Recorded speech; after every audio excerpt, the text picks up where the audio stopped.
must be our goal and our guide. And all that we strive for as a human family, dignity and hope, progress and prosperity, depends on peace. But peace depends on us.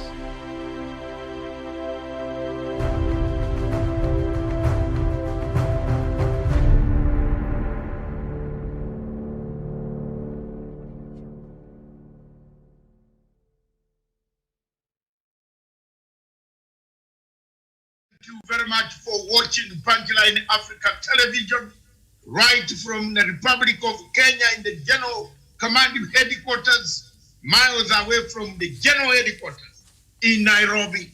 Thank you very much. Good afternoon, all of you. Wherever you are in Libya, in Cairo, in South Africa, in Harare, in Kinshasa, in Congo, DRC, Brazzaville, where maize is grown illegally. Thank you very much. Good afternoon, wherever you are across the Limpopo, back in Botswana. Good afternoon, wherever you are in the Republic of Asmarai in Eritrea, Mogadishu. Term limits constitutionalism. Somalia extends to 4 years. That is Africa for you. You have seen that? You didn't know that it was coming. I knew it. As long as the Qatar, United Arab Emirates, Turkey are buying, paying money being loaded into Somalia to buy democracy, is this constitutionalism. That is the topic of today. But before we do that, those in Accra, those in Cote d'Ivoire, those in Upper Volta, the state called Upper Volta, the new name is called what? I want people to tell me now on the show. I always want to show what that is very interesting. A man who learned by taking mental work in 1961. I was already in primary school taking mental work. Yes.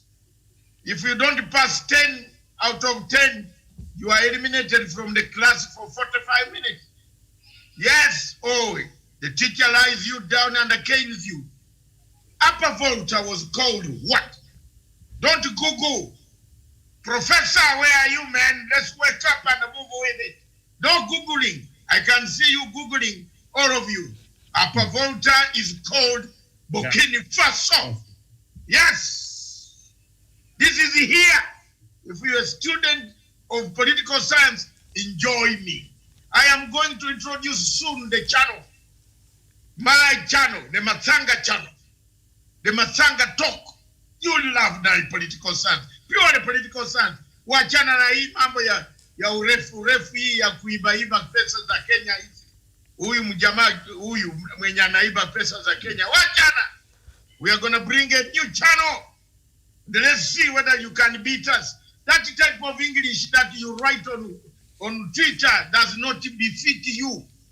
It means it's written by a low-graded primary dropout called Genesis Tumbi. But what the hell are you doing, man?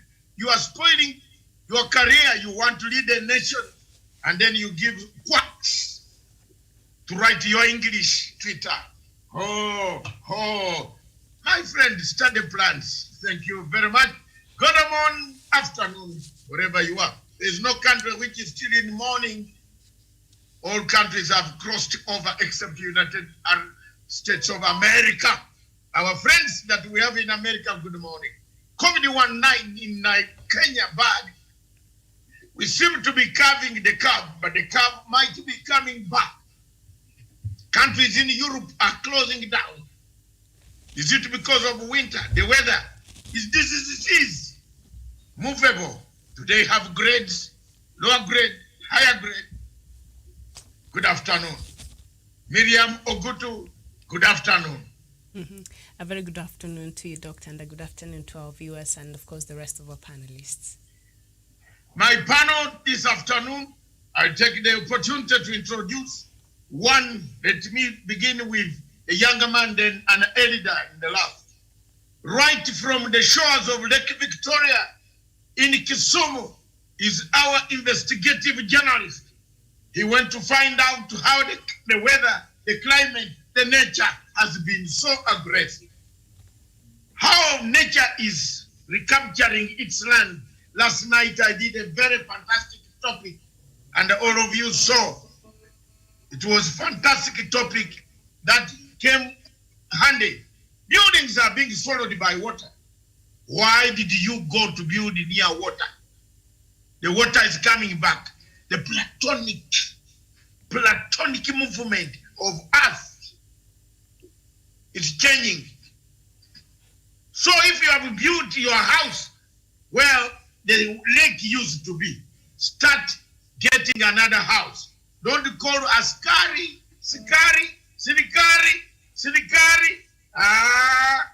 Uhuru Kenyatta did not tell you to build in a place where Lake Victoria was coming. Yes, in Kampala, in Uganda, those who grabbed the beaches, the mafia that grabbed the beaches in Kampala, are now just saying, crying, banange, nyumba yange. What a nyumba yo? What nyumba? Which nyumba? Did you buy the sea? Did you buy Lake Victoria? Get out! Let it swallow you faster. Swallow them. Swallow them. I don't want to deal with idiots who don't listen to serious guidelines from the environmental. I'm sorry, Miriam, I have no good words for people in Africa. We must start using the language that befits us. We are idiots because we are blinded by money. We construct where the lake is saying you don't construct. Are you not an idiot? Then later on you run and say blame Uhuru Kenyatta. Oh, Uhuru Kenyatta, come and Saidia. The government is not Saidia. In Baringo, why were you constructing when? Did the Lake Baringo tell you when it had gone to visit where? Where had the lake gone to visit? Did you know the time when it was returning? Whoa, good afternoon, Professor. Our correspondent in Kisumu, Wesonga, test the microphone before I come to Professor. Yes, a very, very good afternoon, Dr. Matsanga. I'm here in Kisumu at a place called Dunga Hill Camp. And of course, whatever we've been talking about, yesterday we saw some photos coming up where Lake Nakuru National Park, the gate was submerged in water. And if you can see behind me, the water level has really risen up in Lake Victoria. And actually, when I came to this place, there's a place we used to park cars a year ago. And right now, that place is a bit inaccessible because the water level has come up all the way. So there's no way you can go back there. The land that used to be there is no longer there. So the lake has been rising substantially, and that is whatever is happening. When you look at most houses that were built around the lake, most of them have been submerged, or maybe the water has moved so close to where the people are, and that is the situation that is there, Dr. Masanga. Thank you very much, my brother. Thank you. Keep it there. You are going to tell us more. Have you ever seen President Uhuru Kenyatta being an ethnic chieftainess? Not really. And actually, why should Ruto use those words? Why should he use those words to His Excellency the President? Surely, we are running out of patience. Thank you. That's a firing shot. We are running out of patience, Jamen. Mnatumumiza sana. Hey, we are friends of President Uhuru Kenyatta.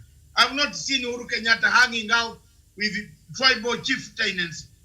Who between Uhuru Kenyatta and Ruto, who is more of a tribalist? Who relies on tribe? Thank you very much. Let me before I bring Professor Onyari and we kick start, let's cross over to none other than Javan Karanja. Javan Karanja in Nanyuki. Good afternoon. Good afternoon to you, sir. Thank you very much, my brother. How the weather in Nanyuki? The weather is cloudy and we expect some rain in the evening. Yes, that is Nanyuki. It is Nanyuki. Yes, go ahead. Tell us something.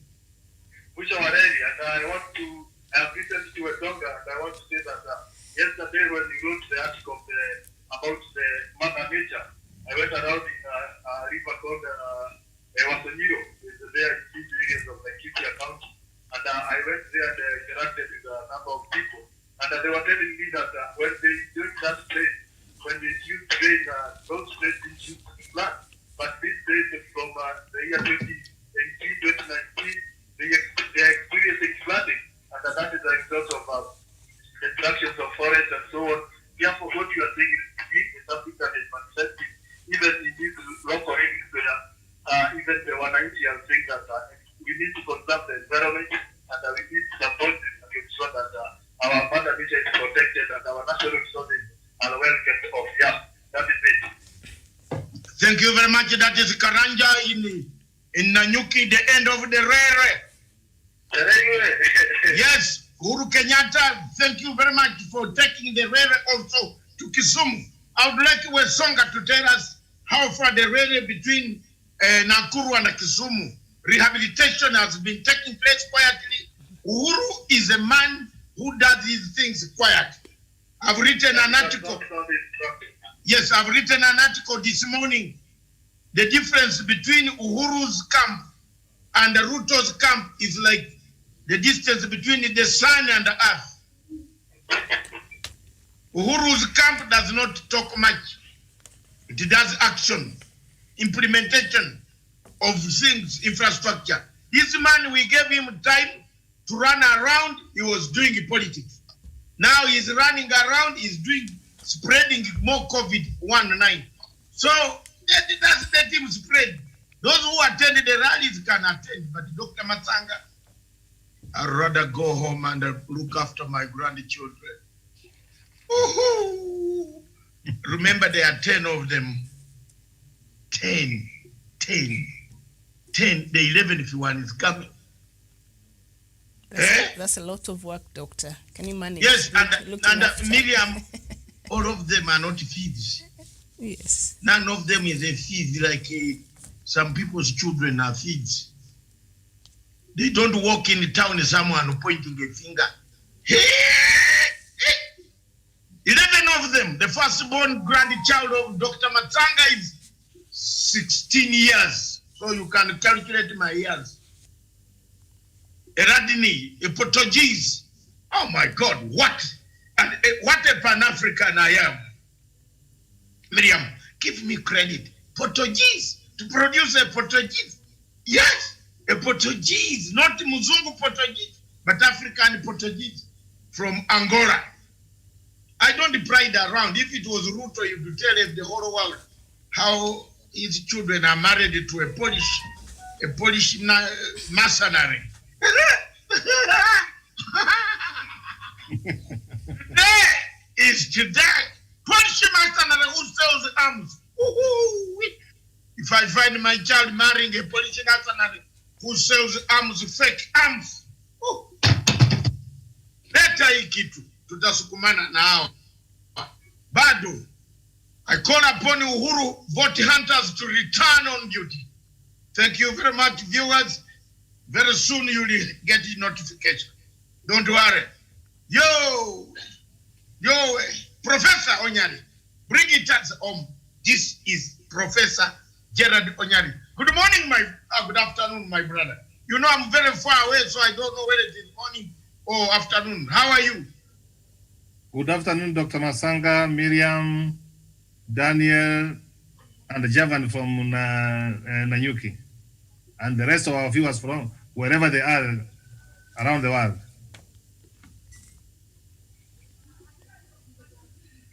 Thank you very much. I am not worried of your position that you want to take. Somebody has sent me a message that we shall send a position and deal with you. I'm always ready to be dealt with. You did not produce me, or neither have you kept me here for 65 years. You go and hang. go and hang on a transformer. Follow your COVID-19, offsprings. Get off. Thank you very much. And, some people here watching from Twitter, I can see. Not there, Miriam, I'm watching from Twitter. I can see. Thank you very much, President Farimajo in Mogadishu. You are watching. I can see you from my Twitter handle here. Thank you very much. God bless you. Continue watching. I'm coming for you in a short while. How you have actually bought a constitution to go and rule for 4 years. Are you normal? Are you normal again? You want to bring another conflict? Don't you want to relinquish and go and write some books in Minnesota? Are you not a citizen of Minnesota? Hey, are you not a Republican? Haven't you done enough damage for Americans? Good morning. Thank you very much, viewers. That is Dr. David Matak, all the way from the headquarters, Political Command Center.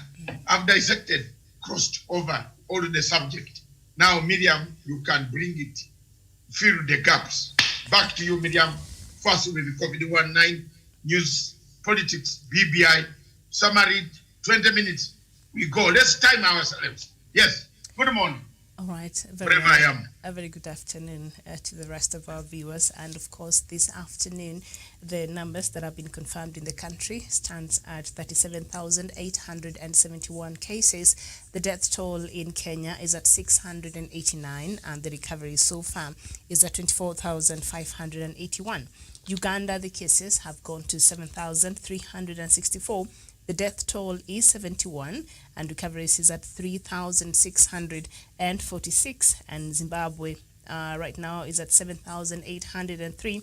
The death toll is 227. Recovery is 6,067 there. So recoveries there in Zimbabwe is quite impressive. And we go to South Africa, which is the leading country, continues to in Africa. And right now, the figures that right now stands at 669,498 cases. The death toll in South Africa is at 16,376. Recovery is 601,818. Also there, the recovery level in South Africa also is impressive there. And then we go to the total figures in Africa this afternoon, where we look at the confirmed cases in the continent are standing at 1,428,235, and the number of deaths that have been reported is at 34,600. Recovery so far is at 1,176,355, and of course the global figures have surpassed 33 million, and the deaths now are nearing 1 million, and the recoveries is at 24 million and over 400,000 there across the world. So, Doctor, that is where we are this morning. So just to turn on our topic as we start with Kenya, and then later on we shall look at the African topic, which is the constitution misused in Africa, and of course our case studies. We shall look at Kenya, Uganda, Rwanda, Nigeria, Cameroon, Egypt, as well as South Africa. But right now, let's look at Kenya, and we look at the situation in Kenya in regards to the politics, BBI, early campaigns, and corruption. Doctor, where would you like to start? Thank you very much. Let's look at the politics of Kenya. The newspapers, the Standard newspaper, inside the Raila fresh plan to tame Ruto. We are with you, Your Excellency, the former Prime Minister. Whatever plans, we shall help technically to make sure that you unite this nation. President Uhuru Kenyatta is not vying for another term. Therefore, we need to have a legacy of a united Kenya. That's all. We are not looking for anything more than that. President Uhuru Kenyatta does not want anything more than that. He wants a country peaceful, not a country torn to pieces. That's all my comments this morning, as short as that. Less than that, thank you very much what you are doing. The question of Huduma number, new battlefront. Some MPs were spewing toxins yesterday about Huduma number. But you will find that by January next year, if you have no number at all, which is universal, worldwide, you might not be able to travel anywhere. So I am just telling people to be careful, not to criticize whatever the government is trying to do. If the other information was not enough, provide more adequate information.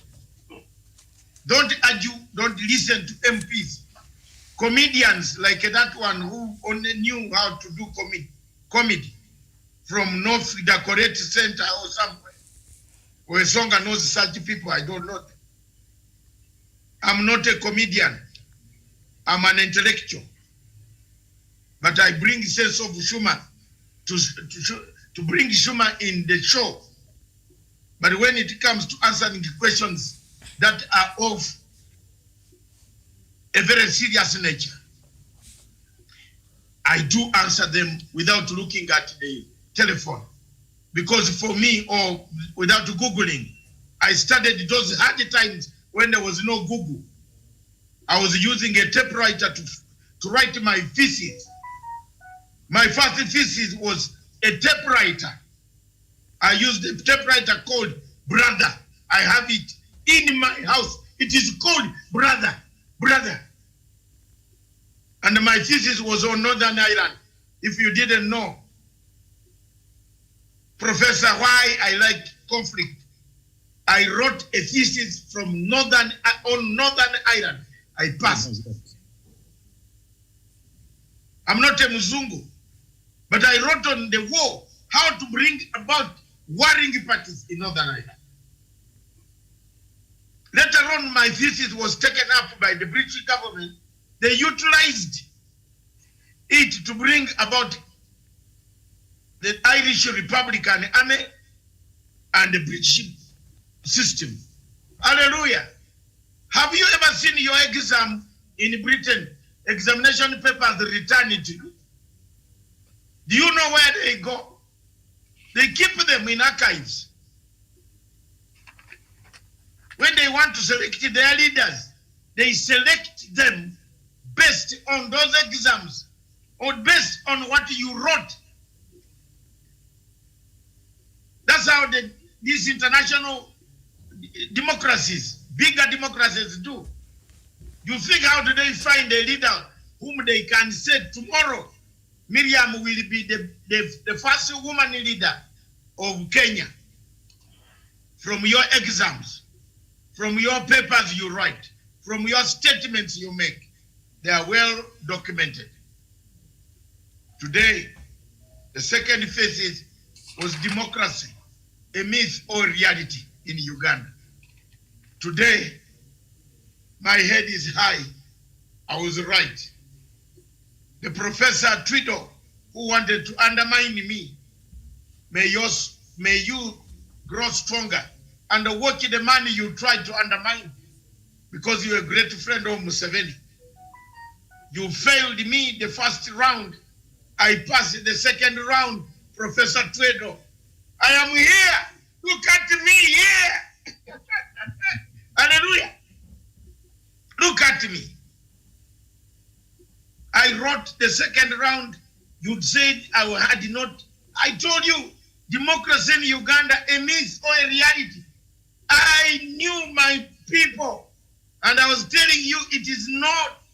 It's a myth. Today, 36 years ago, past Professor Twido, where you were, I think I'll look for you when I come to London City, where I am, tall giant, still a giant. I'm moving. I can now challenge you on table in good faith. Thank you. But I passed. But I told you, it is not a myth, it is a myth. Democracy in Uganda, a myth or reality. That was by Dr. David Matanga. You can Google it, you will find it somewhere. I've not published it because of fear of my life. Some of those statements that I did, Miriam, have come true. So people would think maybe it was me. But they have come true. I kept it. Now, after this election in February, I am going to release it. And they said, what did I tell you? What did I tell you? When the children of God started leaving Pharaoh's empire, did they know that they could cross the Red Sea? What was the biggest thing that they were worried about? I leave to Professor to answer that in his submission. Was it the sea? No.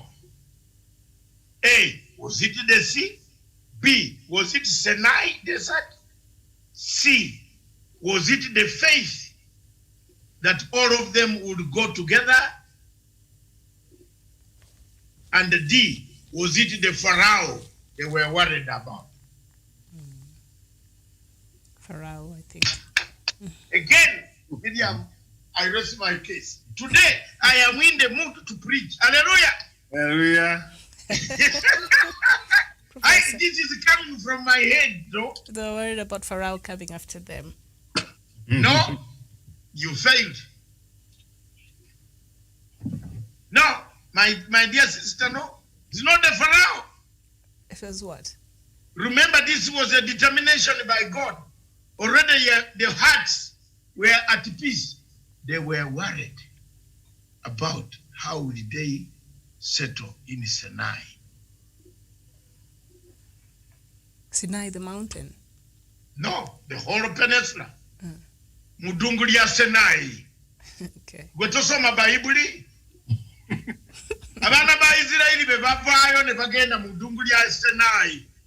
Mudunguli is bafuna okweraliikirira okungi. Okweraliikirira okungi kuva mu bantu abatalina focus.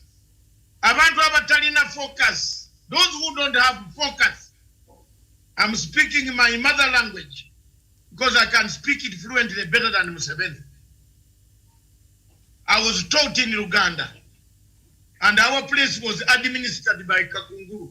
Therefore, I'm a product of the Buganda kingdom.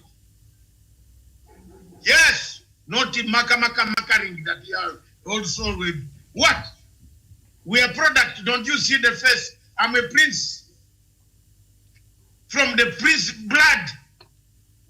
Yes.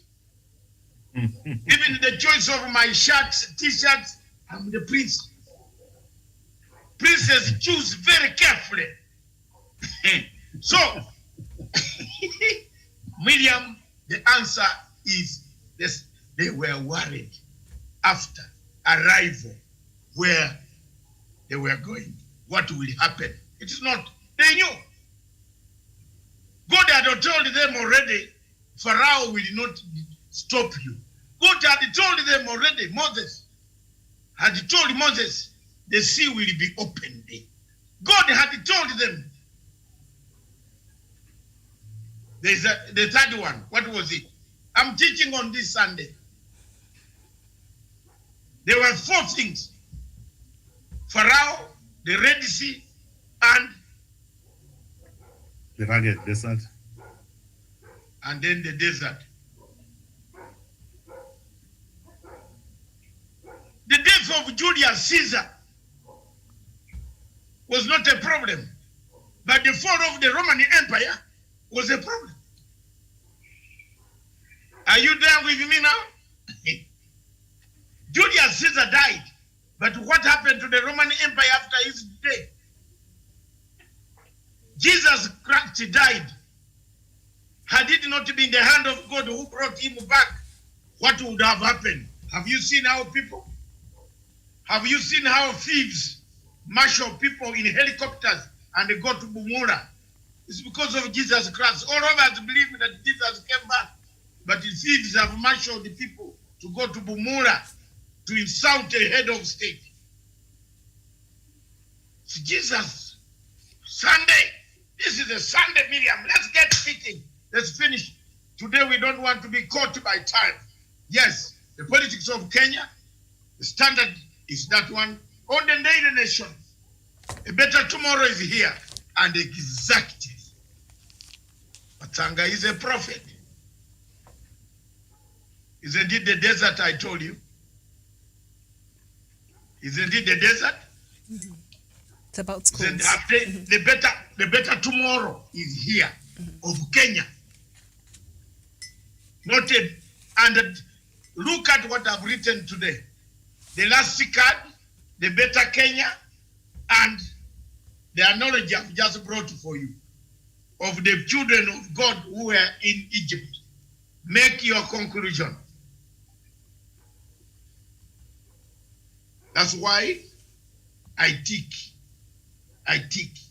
When people see me, they say, he's here. I tick. I write. I teach. And see the chronology, Miriam. My essay in the legacy trend is the last card. The newspaper in the Daily Nation said, the better tomorrow. The show punchline says, they were ahead, the children of God. We are not worried about the Pharaoh because he would be conquered. Are we worried about the early campaigns? We shall conquer. But when we reach Sinai, how shall we have a better kingdom? And the newspaper here where summarizes it. Onyari, if I'm wrong, take my degree back. All right, and down there, yes, perhaps for the sake of our viewers, maybe they understand what that headline says, a better tomorrow is here. After 6 months fighting COVID-19, the nation is starting to wheel itself back to normalcy as infections curve flattens, schools reopen, restrictions are eased, and businesses limp out of misery. So in the middle there, they say 1.7 million. That is the number of Kenyans who have lost their jobs since the start of the COVID-19 pandemic in March this year, according to Kenya National Bureau of Statistics. And employers say 8.3% of salaried people have lost their jobs in the same period. And also just next there, about schools, teachers are expected back in school tomorrow to prepare for the return of the learners to class. And in sports, sporting activities are back. And next weekend, Nyayo Stadium will host a global athletics bonanza. And movement restrictions have been eased, and curfew could be revised in the new guidelines. And I think that is the part that Kenyans are really waiting. Hopefully, in this new week, President Uhuru Kenyatta will come out and give us the way forward, of course, in regards to what we shall do. Will the curfew continue? And he will come and he will make that decision after the advice will have been given by the experts who have been advising him and also monitoring the situation there. So schools, doctor, will reopen. A professor. Yes. Let the professor have a go. Yes. Miriam, a better tomorrow is here. Better days are always in the future, Miriam. But I'm a little bit worried because when I walk around and see how Kenyans have taken COVID-19 as a joke, they are not following protocols. I'm so much worried on the second wave. Second wave, I'm worried. If people don't follow all the protocols as given by World Health Organization and the government of Kenya and the ministry, Miriam, I cannot be able to see that better tomorrow. All right, Karanja. Because I'm seeing people have relaxed rules. They are not washing hands. They are not wearing masks. How can that have better tomorrow alive, Miriam? I hope we were to work with that better tomorrow with all the protocols as given by the government and World Health Organization. So me, from where I stand, I'm a little bit jittery on what might happen.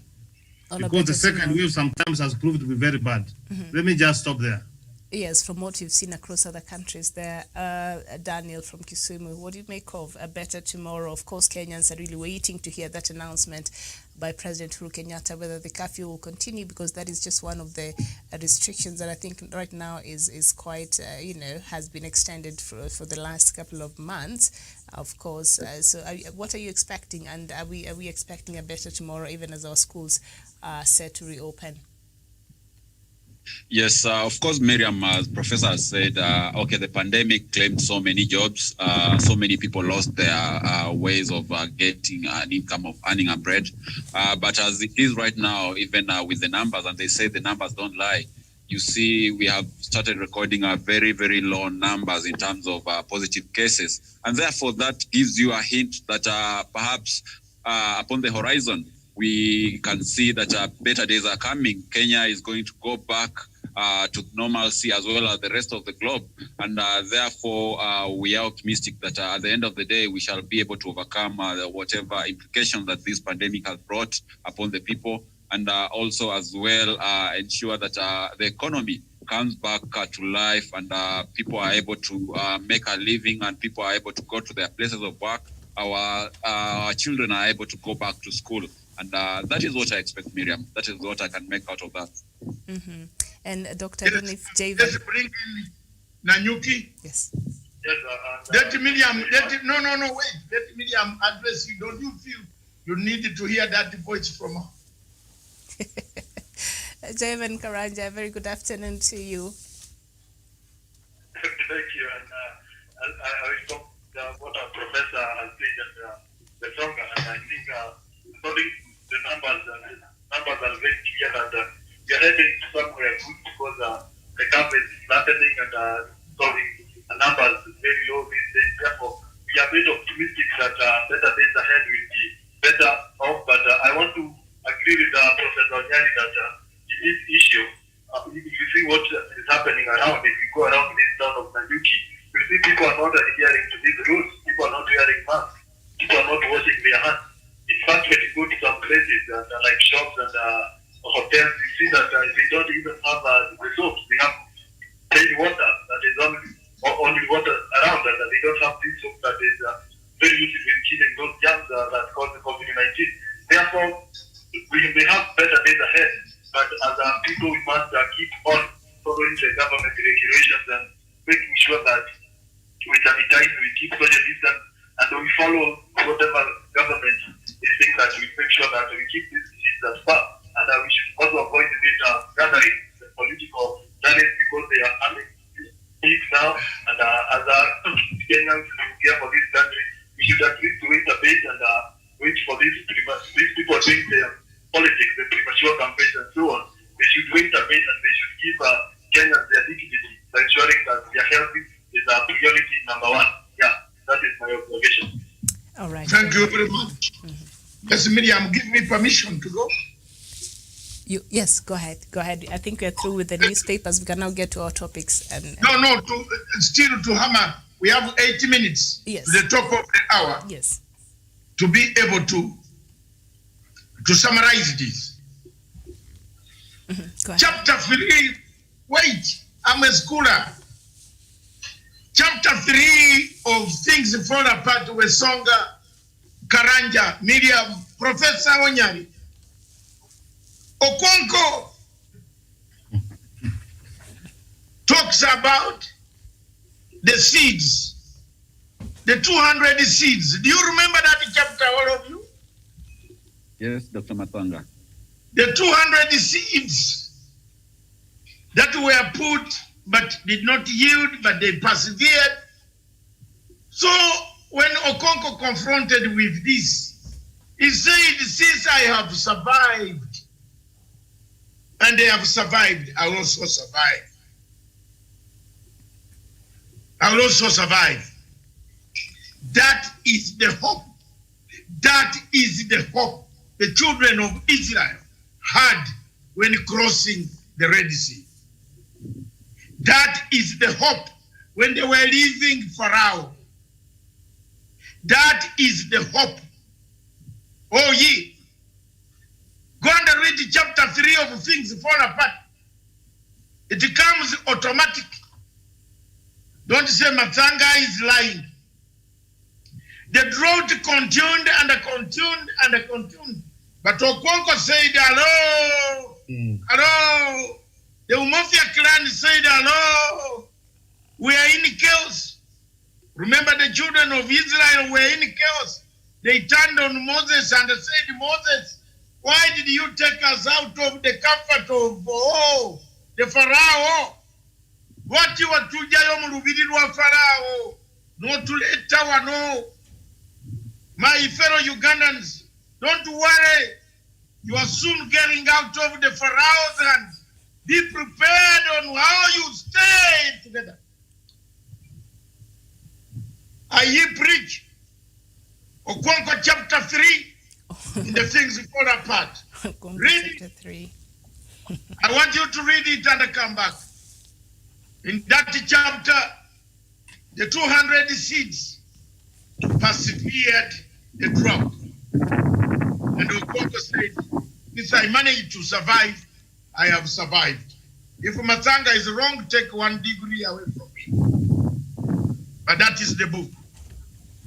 And perhaps, I have not forgotten, Okonko said, was told. Remember Okonko, who went alone, single-handedly, throughout the chapters. His friends were telling him, Okonko, go slow. Ruto, go slow. Bring it back. You know, whatever we are talking, bring it back to what the deputy president is doing against the president. It is not any more secret. It's open belittling of His Excellency the President. If the President doesn't see that, we who have eyes, which are like the President, see. It is up to him to interpret it, but it is also up to us, whether in Kenya or not in Kenya, we shall interpret even better. Because here, some people think go slow. There was no go slow. We shall even make it difficult for you to travel there. Yeah. The last card is coming. Don't forget that. Don't damage every bridge. Yeah. And it is here. And I'm telling you, some people go on bragging with the jackets around that they know what. What do they know? What? What? You just use your filthy money to allow very gullible MPs to collect you people to spread more COVID-19. But don't say you know anything. Where about it? Scared.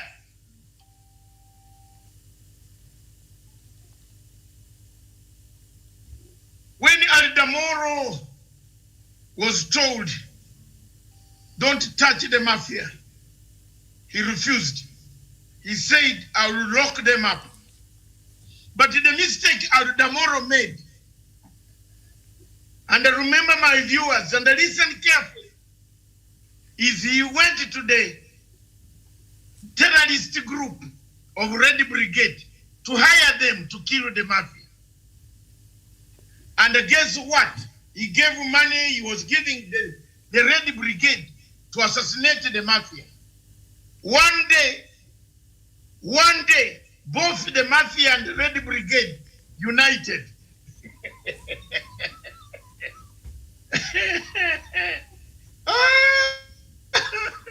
On 8th May 1978, what happened? Viewers, wherever you are across the globe listening to Dr. David Matsanga, you make your conclusion. Yes. Remember the people who killed Martin Luther King were not white. The people who killed Malcolm X were not whites. Yeah? Can we go ahead? Go on naming. The people who assassinated Kennedy were not blacks. Check your history. Enjoy. That's why I'm bringing my own channel, personal channel on Matsanga. Then we argue with people. It will boost the punchline in Africa. I have a lot of information. The people who assassinated Malcolm X were black people. The people who killed, we mourn, oh, Martin Luther said, oh, this. Who are the people who killed him? Very close to Martin Luther, conspired with white supremacists. They came and put a bullet through to Martin Luther. Malcolm X, all the civil rights activists in the United States who are black have been murdered by their fellow black. I'm not wrong on that. I know Onyari is just Googling now. And and the professor and Onyari and Simwe Songa. Google it, but it is here, the dictionary has told you. They assassinated Aldamoro, was the most popular prime minister of Italy.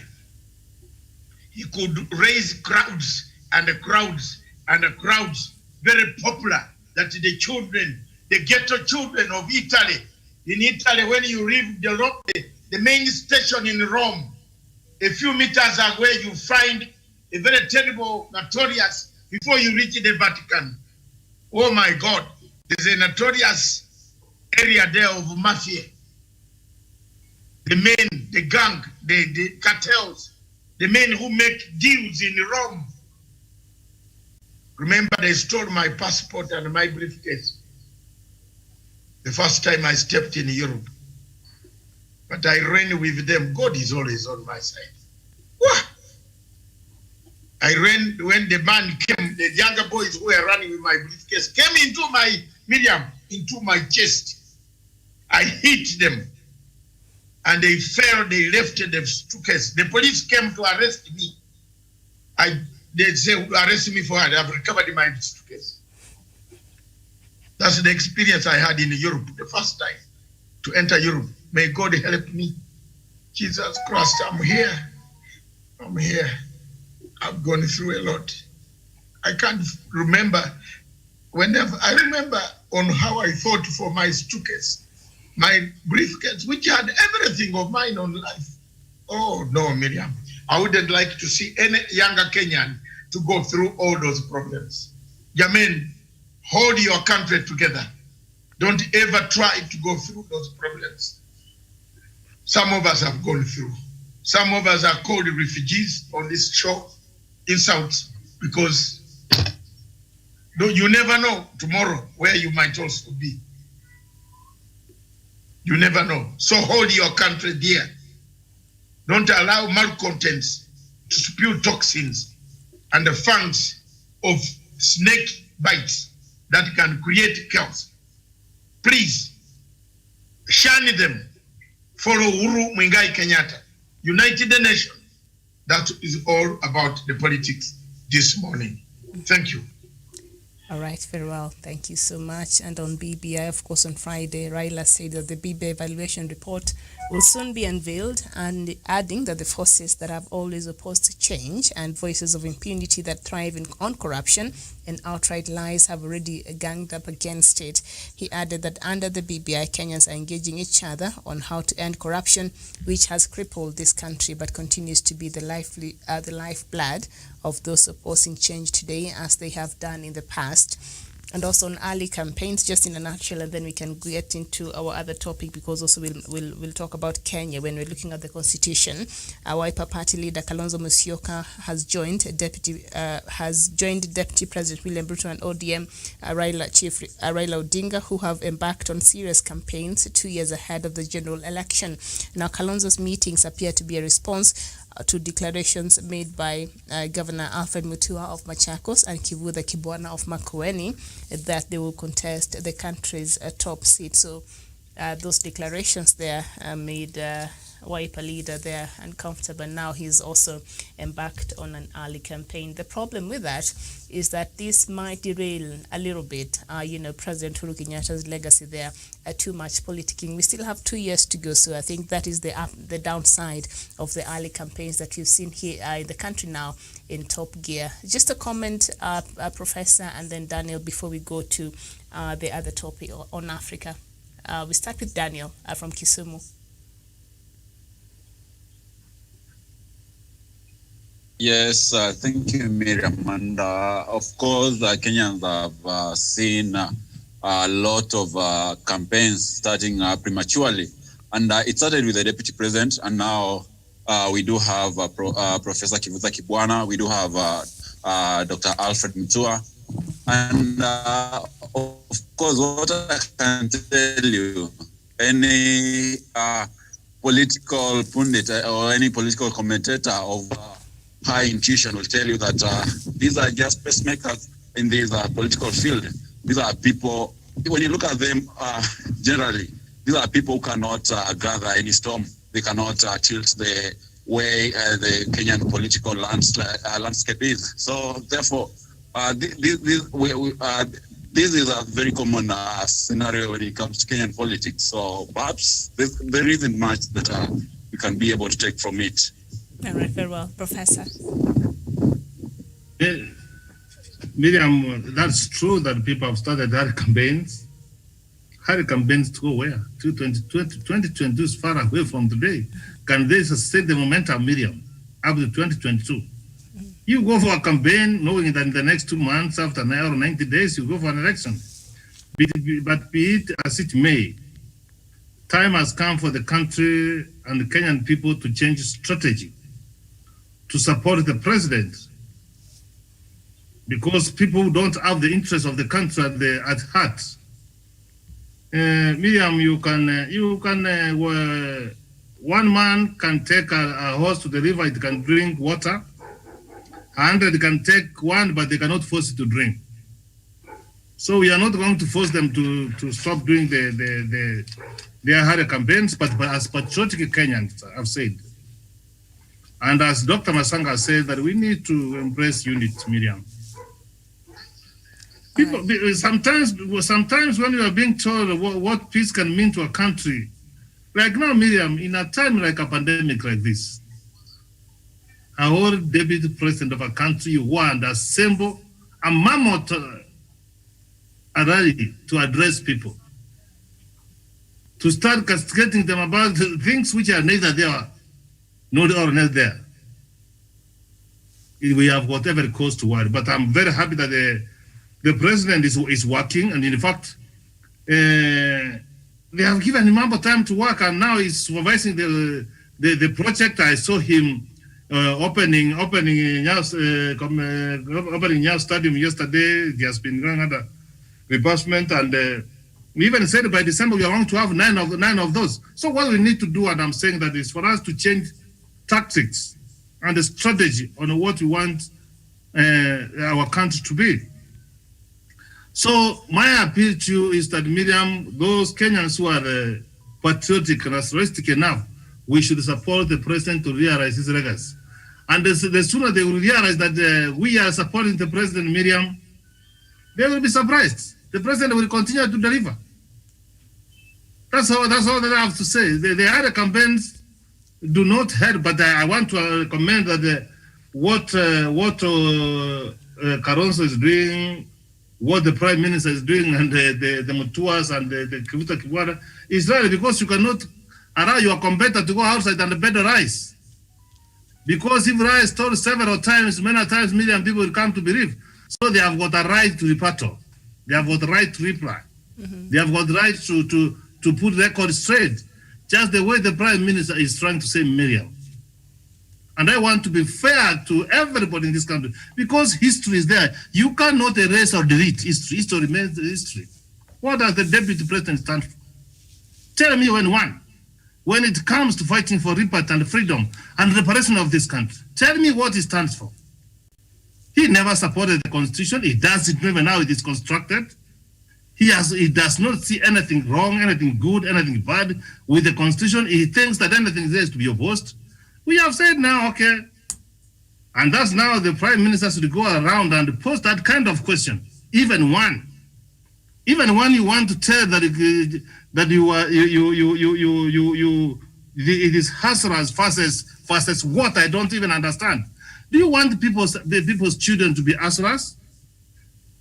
Have you come with a manifesto of the policies on how you can change their lives when you become the president? Do you want to use them so that you become a president? Does giving the people a wheelbarrow change their lives? And in fact, giving one for 100 people? So the Prime Minister and the councils should come forward and put the record straight. But with the President, we need to support him because we know very well, as Dr. Masanga said, he is not intending to expand or extend his term in office. He has 23 months, and he has to deliver all the promise he gave Kenyans, and God willing. When we put God first, Miriam, we will get it. We know what is the destiny for the president, what he wants to achieve. All right, very well. But of course, the early campaigns there from both sides of, the divide. Of course, now Kalonzo has seen what, his competitors there, Alfred Mutua, Kivutha Kibwana has been saying, and now he's been awakened from his political slow go, and now he's up there. But I don't know the timing. I think it's all wrong when you look at the pandemic and everything that is going on. I think all of these political activities might not be very good for the country, but let's see how that will play moving forward, even as you wait for President Uhuru Kenyatta to address the nation in the coming week.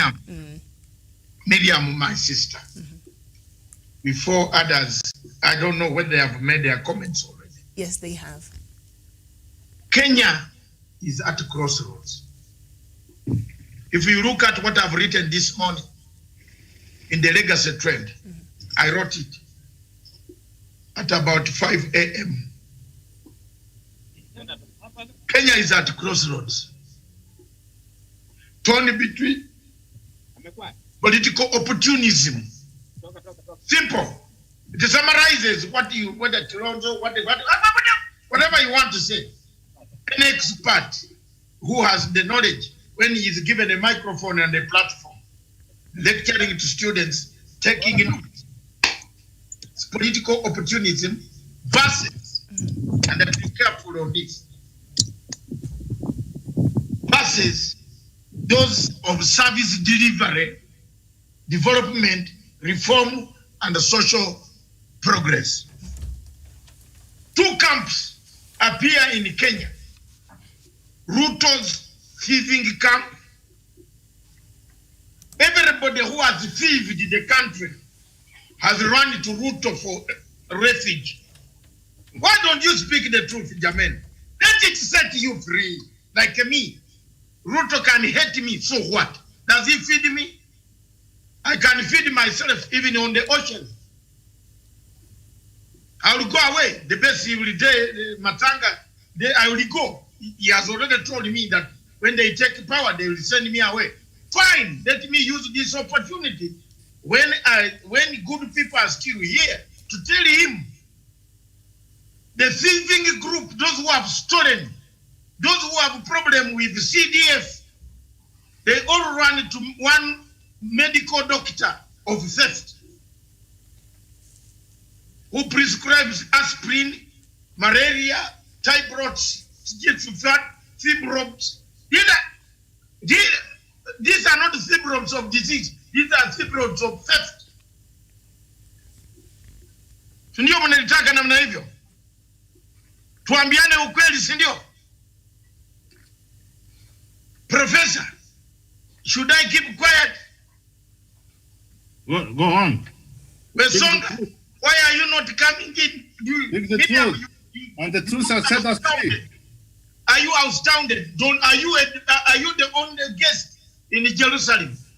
The only one who doesn't know that every thief. I'm listening, Doctor. Every thief in Kenya runs to the deputy president's office.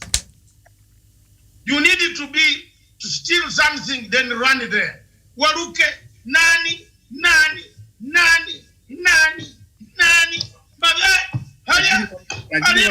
Lakini wameacha Waruka akiwasea ndani bwana. Every thief, every MP, Kuria. Unaona? Kuria who's kila mtu, Mavira, the MP for Mavira. Kachagwa. Every thief runs there. So, the camp of thieves versus the camp of delivery of Uhuru Kenyatta is like the sunshine these days. You receive sunshine on earth and you say, oh, I'm in a hot area in Kilimanjaro. Is it yours? Is your sunshine yours? Where, Terere? Wachana? Where? Is that sunshine yours? Itatolewa siku moja. When God refuses the sunshine one day, you have no sunshine. He used to hire helicopters of all these agencies because he has planted there. Whom has he planted there?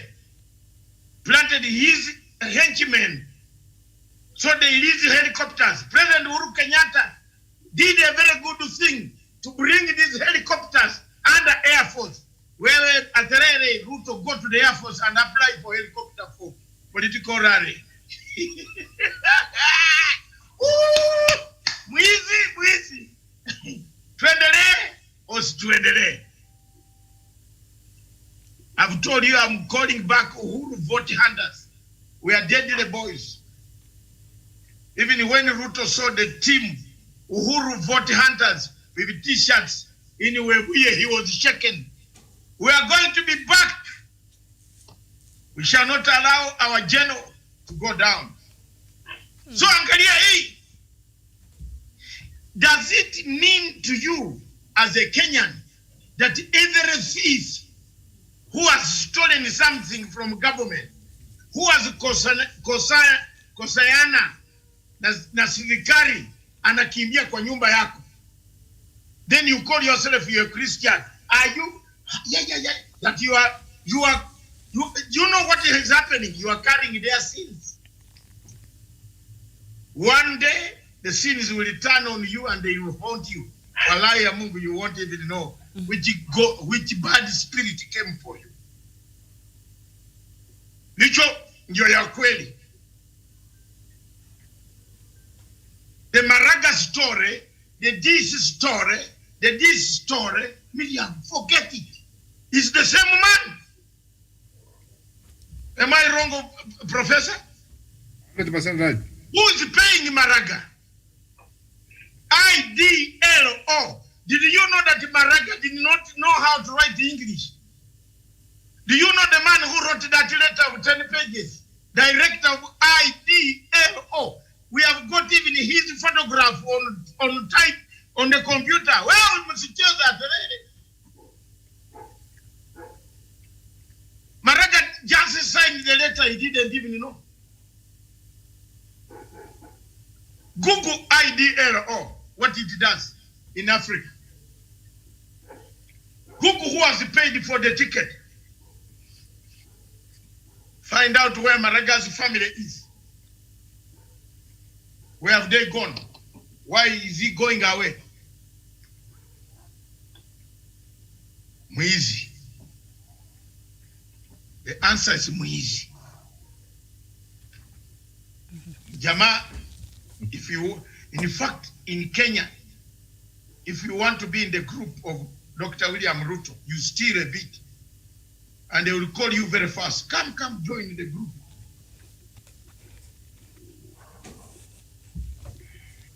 Can I even give you more worrying news? You know why Susan Kihika shouts louder? You know, when I came to Kenya, I admired her. I didn't know, but I later on found out she's a girlfriend, a woman of my friend. And I know my friend, so I gave up. But for sure, I had some eyes. I have to tell the truth. My mama, my wife will forgive me for that. Good eyes were put there to see. She was a very powerful, well-articulated Jubilee cadre. Yes. Somebody aliingiza poison.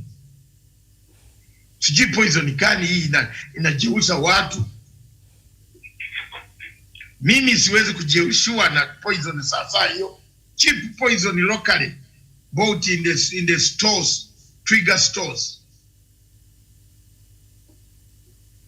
Miriam, she changed. Now I know why she is even saying vunja serikali. Kumbe accounts zote na kila kitu, you know, have you seen, unaweka card, nataka pesa, refer to the bank. So I can see the problem. I didn't know. Now I know. And they're my friends. So nakwambia, uliona namna walilopoka huko Bumula, Kajiado, Bumula, the same group. Why is it, if you say Matsanga is wrong on George Soro and Maraga, why is it one group of Jubilee Party, of Tanga is the one saying we support Maraga, and the rest of the ODM and other people are quiet? Why? Doesn't it tell you who is the owner of Maraga? The dog. The owner of the dog is, the master of the dog is Ruto. Hakuna kuambiana tena to speak in the toilet. You know, there are some Kenyans speaking in toilet, Jamen. Then they even publish here the most feared man. Feared because he has done good, or feared because he's very bad in damaging, finishing others? If you don't speak now, will you speak when you're in the grave? Let people know that it is these words that made Matanga to go. Then they will look, my children, I have 8, you want to kill all of them. None of them is a thief. That they will find each other doing deals. My children don't do deals. My children studied and they work hard. They are not posted in London to pretend to be doing law in London when they are really doing some funny things. Fuck it. Watch out to expose our soon, you will see. You can't be exposed with your own child. Wacha wakushike kama you a wizard alone. Lakini wanakushika kama wizard, una wizard na mtoto. And then you say niko na firstborn, tuna wizard pamoja.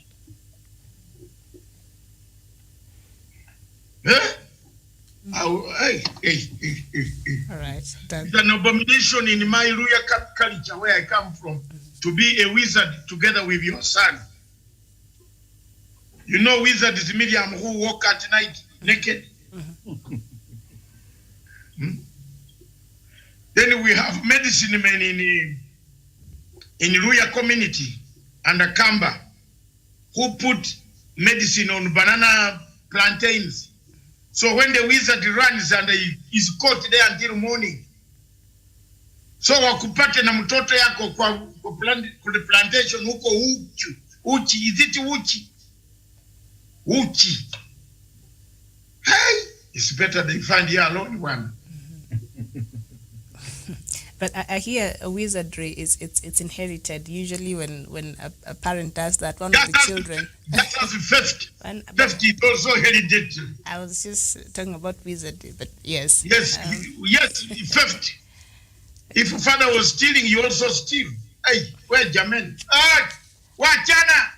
Watch to move on. Before we move on, perhaps you hear from Javan. I just heard him talk there, and then we can go to now the other topics on constitution in Africa. Javan, your comments in this early, elections and campaigns and the BBI, even as we wait, and all of this, politics that is going on in the country. What do you make of it?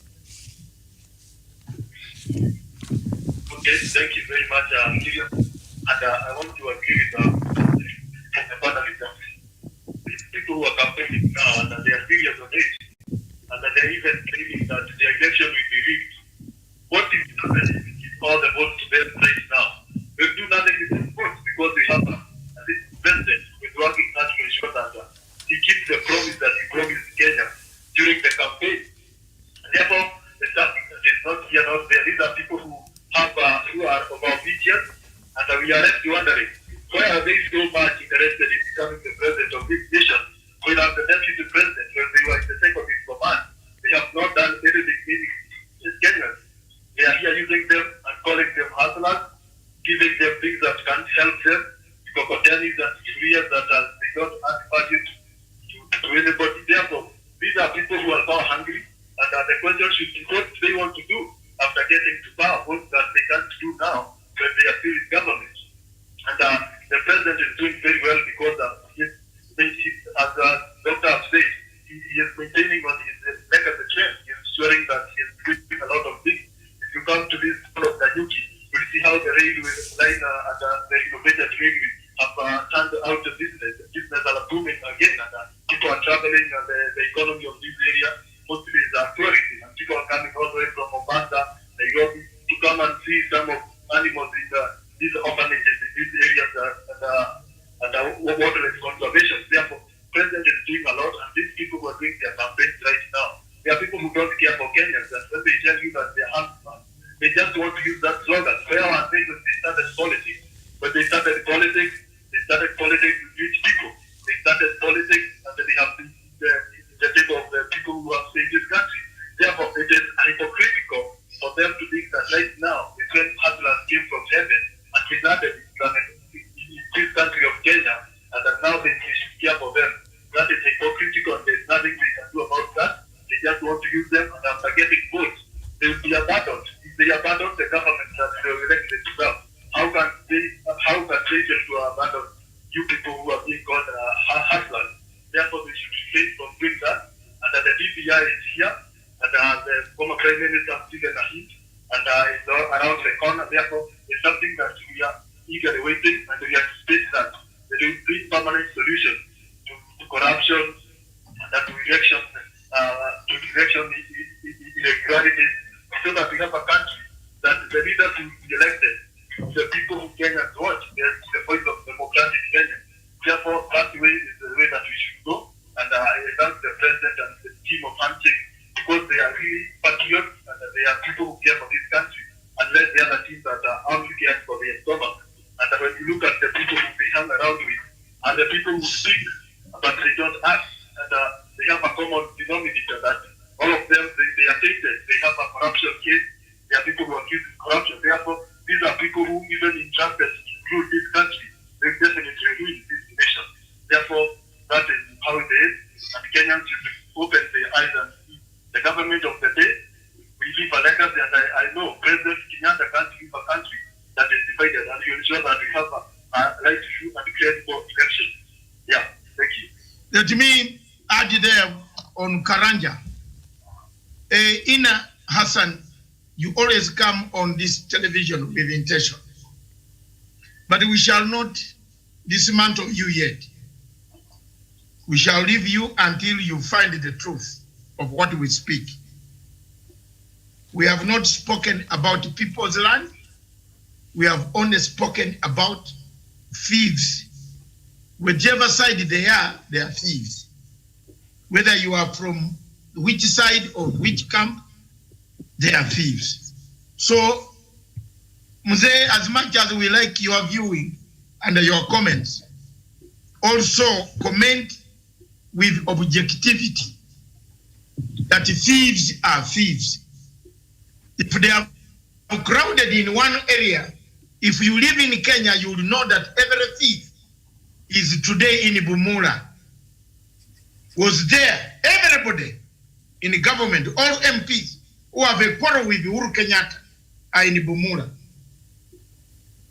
That is the contest I'm talking about it. I'm not talking about anything else. I am not stopping Ruto from running for president. I have no powers.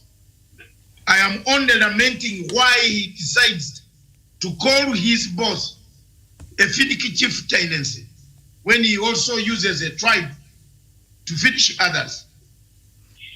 When we caught people who had stolen emerald and the Cameroon money, he came up to say it was not 21 billion, but it was only 7 billion. That even in that 7 billion, wacha, there's a lie, that's a white, those are the cheap words he uses, that's a white lie. Eh? He told in front of the Chief Justice that it is a white lie. To date, that money has not been recovered. Yes, and let us know what are the 7 billion done. It has not Yes, been and- recovered. Yes, and Equally, also, wait first. Wesonga, you mention yours. oh, Equally, the question of those supposedly who have taken COVID money, the file has been taken to the DPP. The DPP has to study whether there is enough evidence, whether a company did genuine business or not, and decided to bring the charges. When they mention the names to us, Mr. Ina Hassan, we shall talk about them here, like we are talking about Ruto and his group. If you can give us the names, because you seem to be knowing more from DPP Haji, since you come from Garissa in the same area, ask him to give you the names of those who stole, and you bring them here. For us, we are not against anybody. We are not against Deputy President William Ruto. I don't think you have even more. You have stood for him more than Matanga. You haven't. I went to stand for him in the ICC. You might have degrees of what and what, but you have never been to the ICC, or ICC arrested you like they have arrested me, as if I was the one who put fire on the Kiamba church. Well, niwache mzee. See, I did not put a match on Kiamba church. Please. So all these things that you talk about and right here, don't think you are patronizing a good man. You are patronizing somebody who is going to block you very shortly. And I'm giving you that let's be objective. If you want to watch, watch. If you don't want, leave it. We have not said, I am not here, I'm not an auditor of land, Miriam, to audit who has acres. But we are being told, you are telling us 6.2 acres, hectare miles or million, I don't know.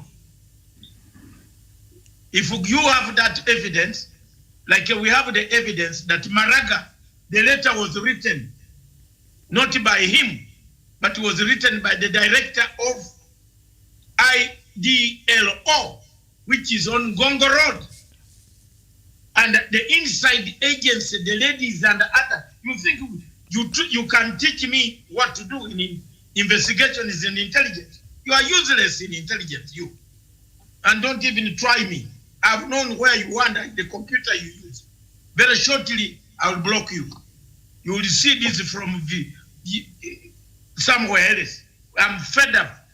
I'm trying to keep you and keep you to go on with the conversation. I'm not against Ruto. Don't make it as if it is Ruto against me.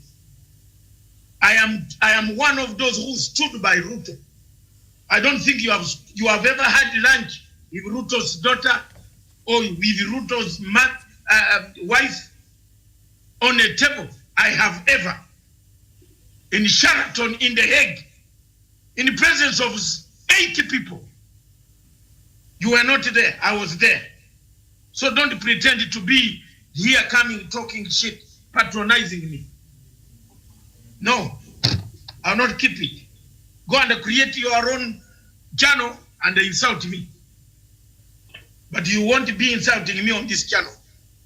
That is now your mwisho, tunafikana mwisho. The next, you will be out of service. Very well. So Miriam, let's go to the next topic. I don't like it. I am not talking about, bring the evidence. Surely, Miriam, bring the evidence. We have not said there are no thieves on this other side. They are there, but bring the names. Can I now shout the names and then I am taken down to court? I don't have the names of those who stole the COVID money. I don't have them. The DPP has got the list. Let him release the list. We shall read it here. All right. yes, and maybe Miriam, before you can come in, politics, what Dr. Matsanga is saying is very correct. Politics is formed around an idea, an ideology rather.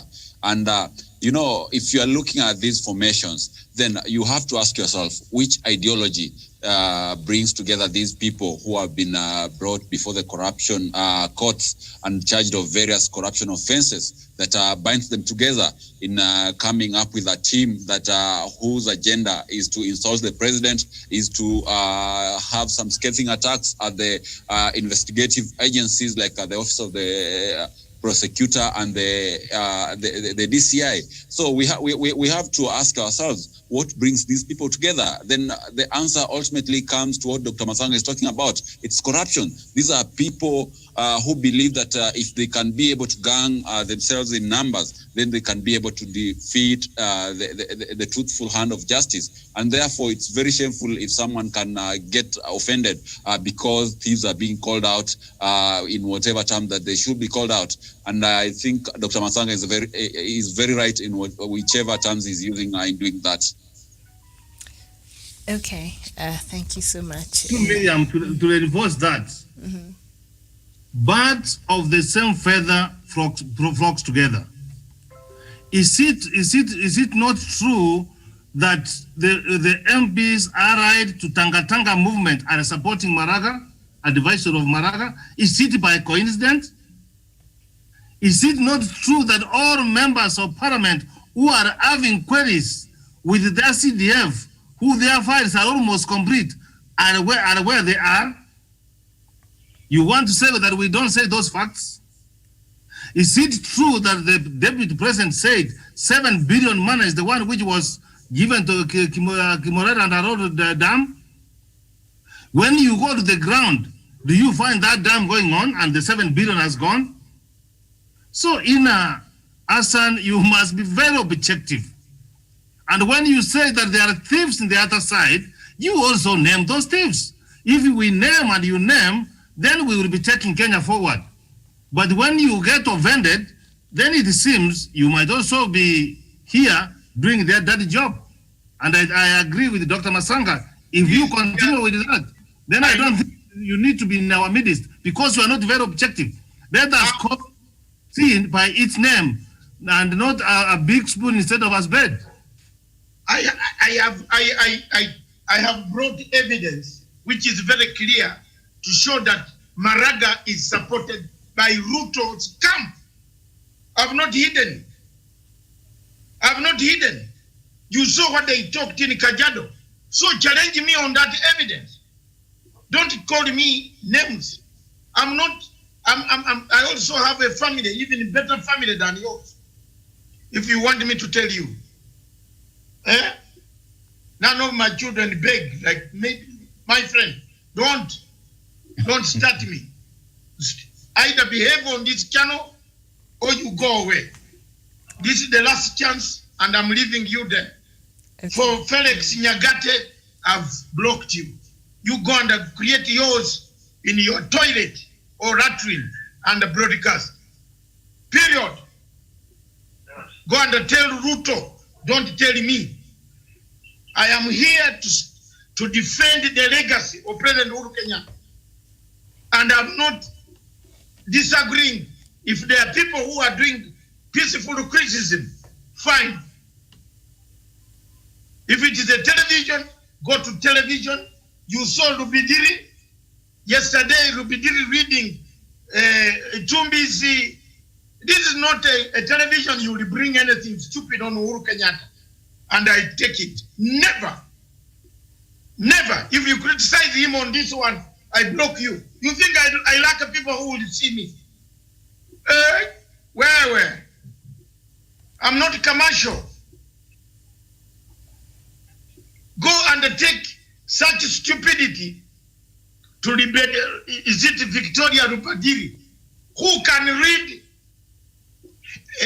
a tweet on a whole citizen television of Ruto, which is inciting more people and even insulting the other group which is not answering back because they have been paid a few shillings. Aende London aanze kufanya hiyo that corruption atafukuza BBC. watu wenye wanakuja hapa na like have waliwabeba kwa tumboni.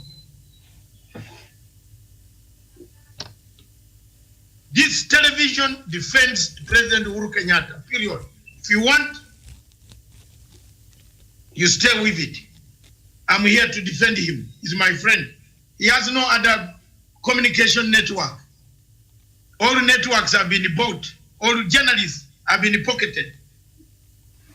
Everybody, they wake up in the morning, they write negative things about the president. So you can't come here and molest me even on my own television. That you are Ina Hassan, my foot. Well, I'll block you now. If you put any single word which is negative, you are gone. You can see it in it. Any name you bring, I'll break you. Because I know now I've already found the thread. You have forgotten I'm a very good expert on finding the thread where you are calling. You are an inner job that has been sent to disorganize this television. We know it. They have been allowing you to do that. Whether you are where, whatever you are, you know where you are. So bye-bye. Let's go on, Miriam. All right. Now we turn on to our other topic on Africa, and that is the constitution misused in Africa. And of course, our case studies this afternoon, we shall be looking at Kenya, Uganda, Rwanda, Nigeria, Cameroon, Egypt, and also South Africa. So perhaps, I don't know if you, because Kenya, we know right now the process of BBI is going on, and the report is structured to respond to the 9 major national challenges to a united Kenya, and that were contained in the joint communique issued following the famous handshake of 9th March 2018, and we see we are still waiting, for that report to be presented to President Uhuru Kenyatta. But even as we wait for that, we know something else, came up from that advice by the Chief Justice of Kenya, David Maraga, that now perhaps might want to send to the drawing board the committee that was working on the BBI, and they have to look at now the 2/3 gender rule, because it is something that we cannot keep wishing away. Now it is something that we have to confront and deal with once and for all in our constitution. Professor, what do you say to that? Yeah, it is. Miriam, what we need to understand first is that a constitution is a social construct. And when you want to do anything to that constitution, you must call the social partners who are decided by themselves and pronounce themselves. But in Africa, what have we seen? It is either you want to prolong your stay in office, it is only you just want to get a few members of the parliament from your respective countries, and what do? You go and they extend your term. We have seen it all over, and in case we look at a country like South Africa, you see how a very bad example was set, how Thabo Mbeki was recalled. And then how have you seen Jacob Zuma has been recalled? Mm-hmm. So sometimes we have seen how constitution can be used to embarrass decent presidents and send them all home and use things like the corruption. And it has been at the key. So what we're trying to say that constitution in Africa can be misused by a particular class. Even in our country, you can see how the constitution is being misused. In this sense, the president and the deputy president were elected as a package. And we gave them 5-year term and another 5-year term. Someone has lived in the middle of their term, he has started that campaign. And when you go this, you will go back and find that it is anchored in the constitution, that you cannot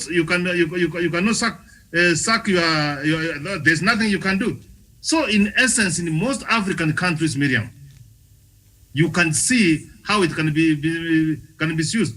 See, like the case of Burundi, the late President Nkurunziza. He had already done his 2 terms.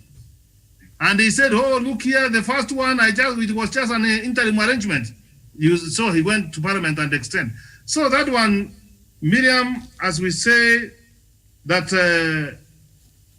so long as we cannot embrace rule of law and the good governance, See what Maraga has done.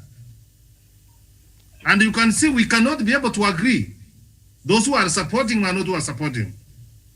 Miriam, for instance, when you look at it, in your own feeling, are we in the mood of the people who can go for an election in the next 90 days? Don't you see that there's a misuse of the Constitution?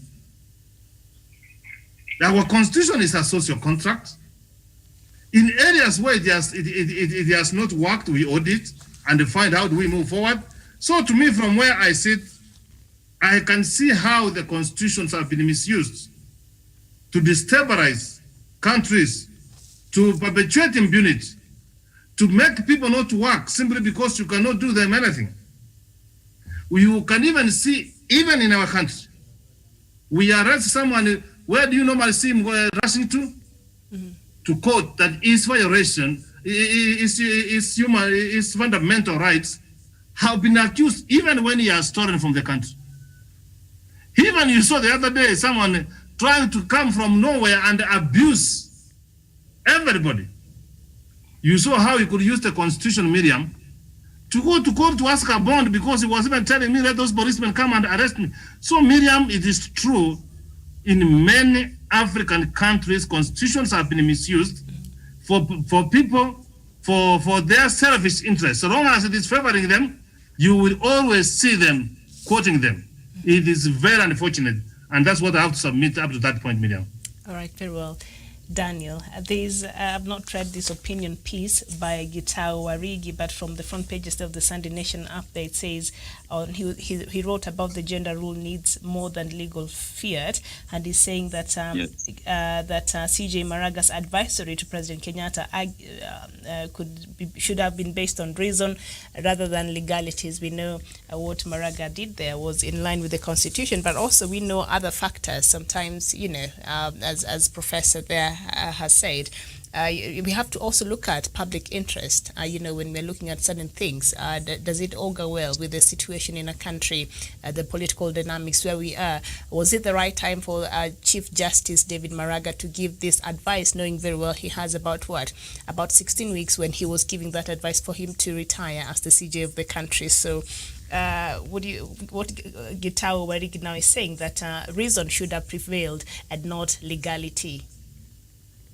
Yes, Miriam, first of all, as a country, we have to agree that the Constitution is a document which should dictate on the way we govern ourselves as a people. And the sole purpose of a Constitution, apart from indicating on how we can govern ourselves, it should also help in strengthening the various systems of governance in the country. And therefore, if we have any clause of the Constitution which derails the order of the day of how the government can be able to seamlessly work and be able to deliver to its people, then that particular part of the Constitution has to be changed. And then when you look at the idea of the state and the Constitution, which comes first? The state has been there before the Constitution. It's only when people come together and form a state is when they sit together and formulate a set of rules that they'll be able to use to govern themselves. And without a state, there can be no Constitution. And therefore, the interest of the state, the interest of the people reigns supreme to that of the Constitution. And I agree absolutely with what a professor said. I agree absolutely with what Dr. Matsanga said, that the interest of the people should come first, and Maraga should have considered that fact in as a leader, to put the interest of the Kenyan people before anything else. Because right now, if you call for an election, the IBC, as it is constituted right now, it cannot hold a credible election. Where will the funds come from to hold the election in the 290 constituencies? We do not have even, as in the technicality is all messed up. So to me, I think this basically Maraga is among the people who are being used by outside forces, very outside forces which are meant to drive the agenda of perhaps regime change, as Dr. Masan has been saying, because there's no reason why he had all that time to push for the constitutional change, and he had only to wait when he had only 2 months to go into terminal leave and retirement. then he raised such a contentious issue. So to me, I think there's no genuinity in whatever Maraga is doing. And as Dr. Matsanga mentioned, look at whoever people are supporting Maraga in whatever push that he's doing in terms of constitutional change in the two-thirds gender role. Look for the enchanters, the people who have been cheering up this idea of dissolving parliament. Then you will know that there's a problem, and who are the supposed beneficiaries of this kind of a crisis. Mm-hmm. So to me, when you look at the interests of the Kenyan people, then it's not wise to go ahead and dissolve the parliament. All right, thank you so much. And Felix Nyangate here, you're saying that we're saying we're not ready for an election, but we're ready for a referendum, and you're calling that double standards. Now, Felix, should President Uhuru Kenyatta go ahead and heed that advice by the Chief Justice to dissolve Parliament, will we have solved, that part of the law that requires a Parliament to be constituted in a certain way, the two-thirds? And in the current Kenyan context, the way we know it, why is it that we know as Kenyans that we require a certain amount of balance, in Parliament in line with the Constitution, but why has it been for Kenyans to elect in that manner? Is it possible for us to go and be told now you have to elect this number of women or men? Is it a reality, in the Kenyan context? Is it something that is doable to have this two-thirds gender balance, met in line with the electorate and how we choose our leaders? Or is it about time we actually, looked at this issue, because it will still be a problem, even if President Uhuru Kenyatta doesn't deal with it right now, even for the next government? This is something that will still be a constitutional problem. So don't you think it is the right time, perhaps this was solved in line with the Constitution, and then we see moving forward with the reality we have on the ground? I'd like to hear your thoughts on that. As you say, you're saying. I'm telling him, the referendum will kill what we are being faced with. This going for a by-election will not solve constitutional crisis. So we'll keep on dissolving parliament after parliament after parliament, because the truth is we cannot have that. We cannot meet that threshold according to what the Constitution requires of us, and that is the unfortunate reality we have to deal with as Kenyans here. Yes. So yes, Jayden, I would like to hear your thoughts on this. Yeah. Yes, and also just to answer whatever concern that he is raising, our 2010 is a hybrid. Daniel, you wait. Karanja is online. Yeah, and I think it's unachievable at this juncture to achieve that gender rule, because if we dissolve the parliament and we go back, we will not be able to get that principle. I think that's why I think the constitution in Africa is really misused. Therefore, we should think of having a constitution start from the people, but we cannot more power to the judiciary or other people who can misuse the government of the day by making sure that they respect the nation and they make sure that we are not well governed. Yeah, we should make sure that we have a constitution that is dynamic, a constitution that focuses to ensure that citizens are catered for. Or that to that gender rule, we can't achieve it right now. We need to have a discussion and sit as a country and ensure that we have a way of ensuring that we have a representation. Because it's not only in the parliament, even the county assembly, we don't meet that gender rule. In some institutions, government institutions, in some schools, we don't meet even the two-that gender rule in some teaching staff. Therefore, it's a discussion that we must have as a nation, and we ensure that it is gender empowerment, that is all of a wholesome kind of a thing that is not only concentrated in the national parliament and senate of this country. Yeah. Okay, Miriam. Yes, go ahead. Let's bring this to a close. Okay. The Constitution was made for who? It was made for the people of Kenya. Why should one institution in Kenya be penalized when the rest of the institutions, from police, prisons, army, civil service, have no two-thirds agenda? Ministry of Health, do we have two-thirds doctors, women? No. What was the framers' mind What did the framer have in mind when he said we should have 2/3? Did he target only the parliament? Did he target the parliament? He did not say parliament should be. He said parliament will facilitate the formation and no time limit. So don't read 261 without 27. Read Article 27 of your constitution and see how it came about. It also leads you to a wider scope of say, but all people should have started doing so. Over the span of years, it is only the Senate of Kenya that has managed to have 2/3, and not through allocation of seats, through competitive measure, women beating men and coming to the Senate. Am I wrong? They came and some were appointed and by the parties, it made it 2/3. The Senate of today of Kenya has 2/3 of women, gender parity. So the constitution is not singularly read, it is wholesomely read. That's the point I want to make to Maraga and his idiots. You know, it is not singularly made for you, Maraga, to sit in your house with your wife and make a decision. It is you to sit and look at the public interest. What is that is what Mr. What is his name? Gitau Warigi. Oh, Gitau Warigi, yes.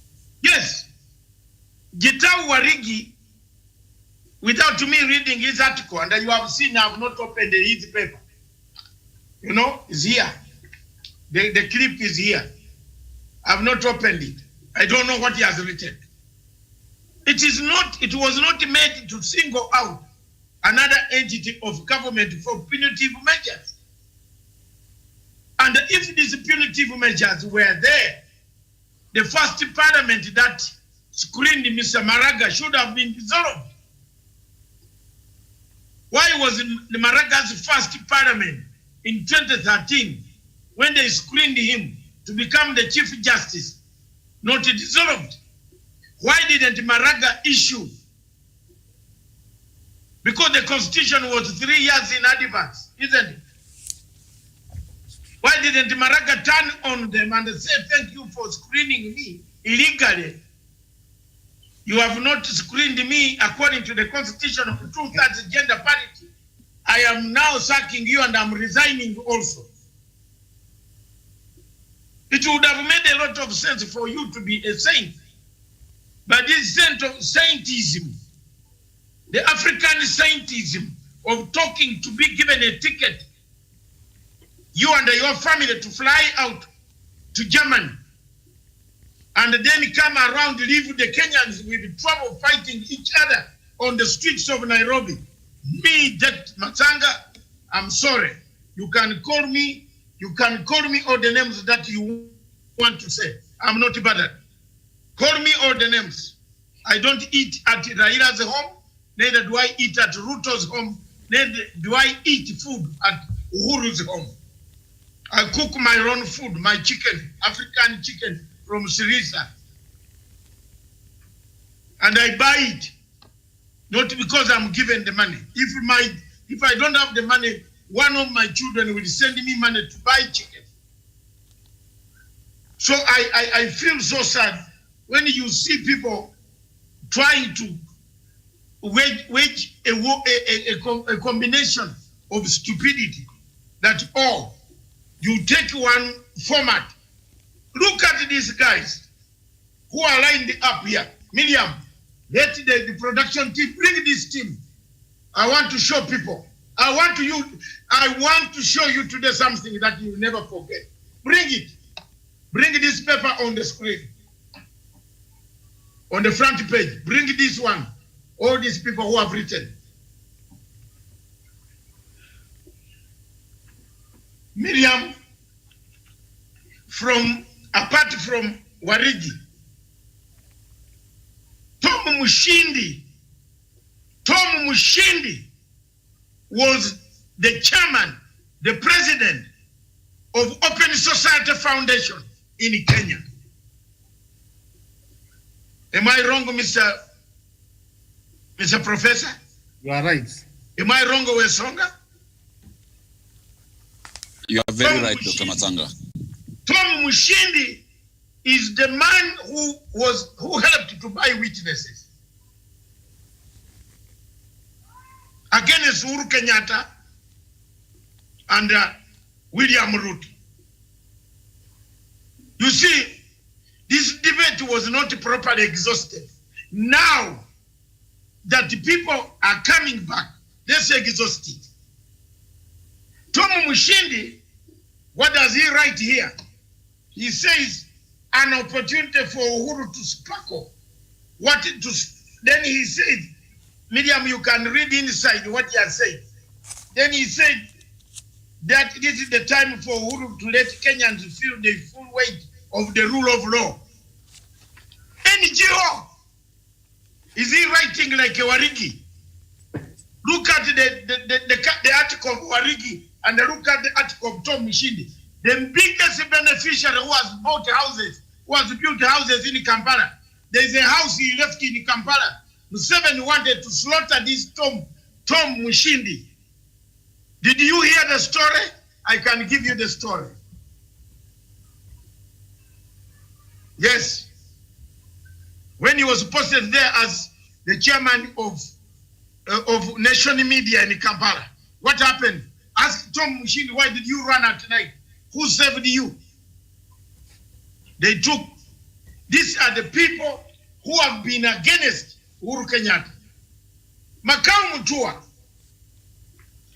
tell me, all of you know my problem under Makau Mutua. You know the problem. So let me keep quiet.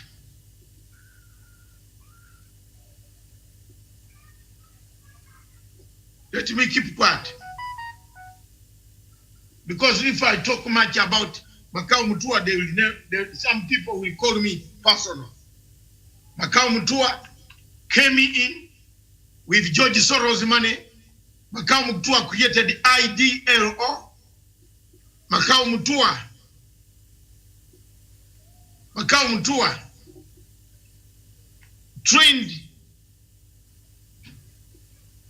Mutua trained investigators who came to Kenya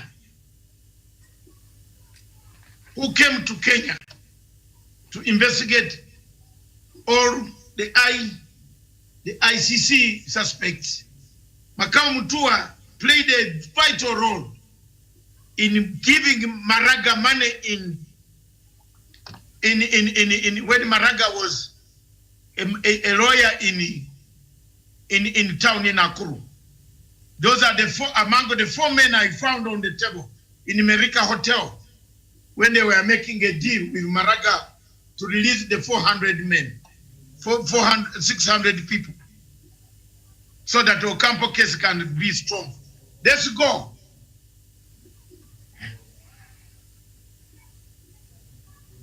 The two, I choose them.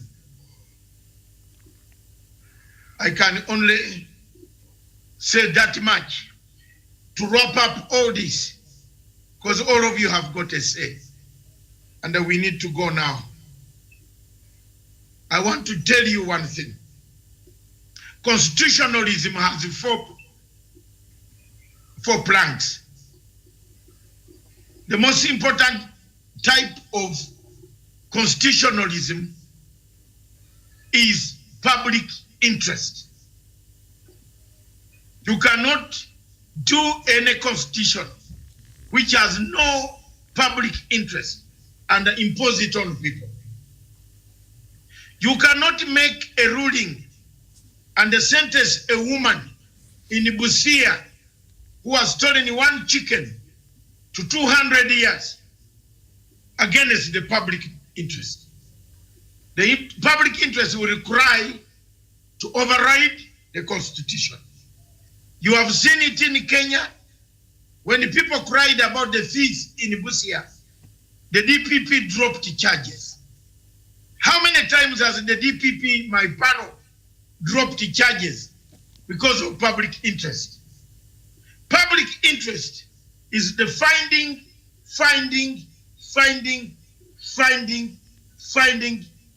pillar of constitutionalism.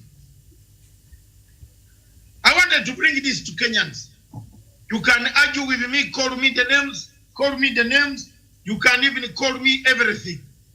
But one thing you will not call me is that you will not call me, I'm a grandfather.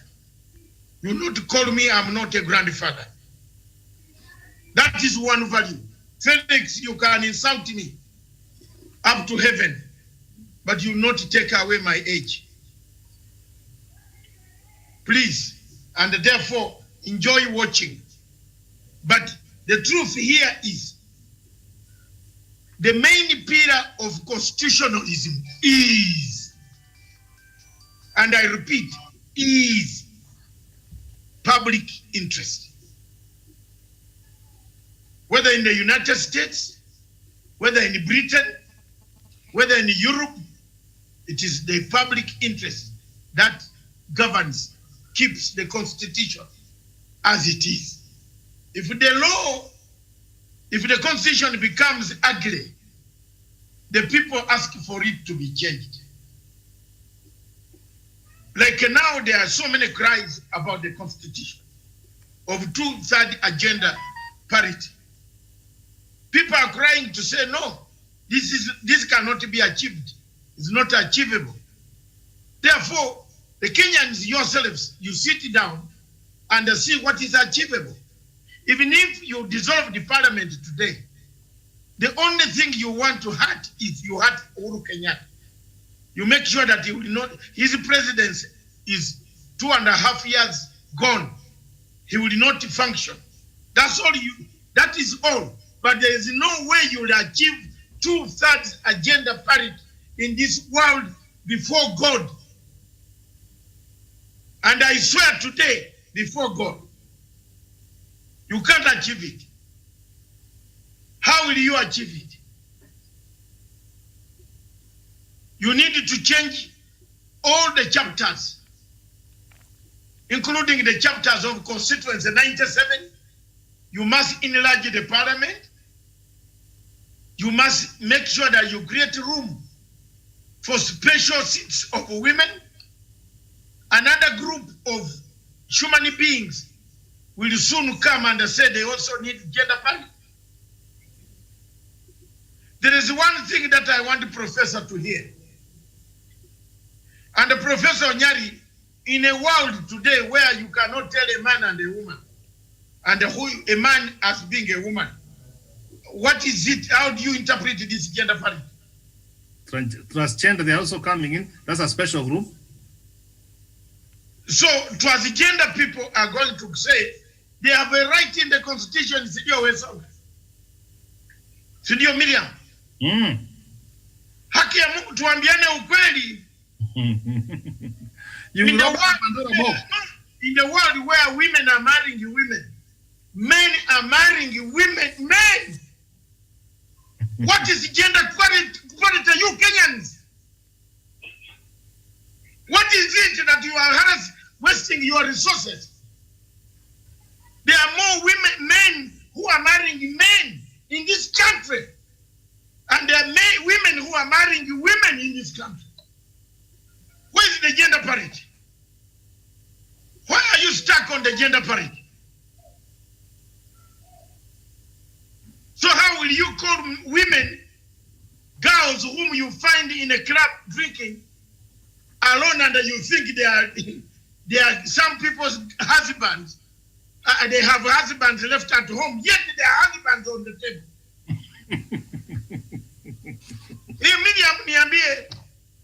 These things are happening, ma'am. They arrive. All these hotels of ours where we go, at least for me, I go in this hotel. People come and you think your eyes look at a woman, then she comes and tells you, my husband is here. Then you said, where is he? Then he said, she's there. Huh? Don't you run out of the hotel? Things are changing. And let Kenyans think broadly about the changes in the future. If you are changing this constitution, look at the environment we are in. Yes. South Africa, you honestly look at the environment, Miriam. We are in a terrible environment, Jermaine. Yes, and also, Dr. Matsanga, even the economy, when you look at the Kenyan economy, you cannot compare it with the economy of the US or the Western countries that are subscribed to the same ideology they are trying to impose on us. So when you look at all these things, these are factors you should put in place. We are not discriminating, and I am one of those who has grown in a community that does not discriminate in Britain. I've been in Britain for 36 years, and I'm still there. Maybe Felix thinks he's insulting me because I'm here. I'm not here, my brother. I'm here to do what at least I've given some people hope. Believe me or not, I've given people hope. I've tried. So I've lived there where you go in a train in the morning, Miriam, and you see a man giving another man an appointment to meet. A woman giving another woman an appointment to go out. That is the culture I've lived in. I've seen it happen. We see it in the train. I've seen it here with these eyes every morning when you catch a train to go to Victoria Station. These things are happening. So when you are talking about gender parity, that's why you see the Western EU and others. Have you seen them mention much about this women debate of Kenya? Miriam, technical question here.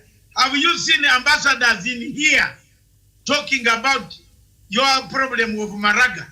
Some of them are condemning Maraga. They are saying it was not necessary. Because the world that is coming ahead is not for only women. It is for transgender parity. So we better wait and do it. The best thing you can do is give competition. Let people compete. I'm telling you, even if you say, I was asking another lawyer this morning, when they were electing Harvey, that's why you see 8 women on Harvey's executive council. 8. The women turned on fellow women.